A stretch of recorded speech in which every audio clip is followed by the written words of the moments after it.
Assalamu alaikum everyone. A lot of students are confused or perplexed when to use or how to use till and by in a sentence. So today I will make this confusion finish. Do not worry. I will remove this confusion today, right?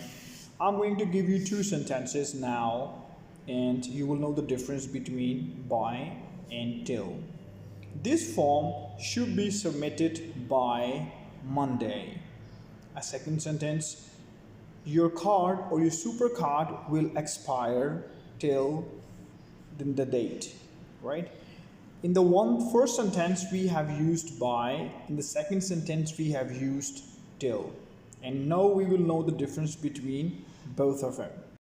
In first sentence we have used by to express a deadline, mean no afterward. Okay, in the second sentence we have used till to express no before time, right? Or when it will end. We have limitized or we have expressed the time there, right? So this is a difference between by and till. Once again I'm going to repeat, by means deadline, not afterward. Got my point? And till expresses no before time or when it will end, the date or the time has mentioned. So now I will make it more clear by giving you some further examples in sentences. By using both of them it will be more clear, so do not get worried about that, right?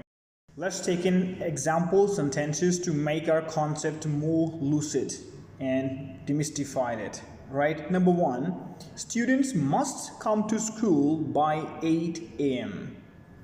Here is a deadline by. It means students are not allowed after 8 o'clock. You know very well now. Got my point? In the school and colleges we are being instructed not to be late by 8 a.m. right?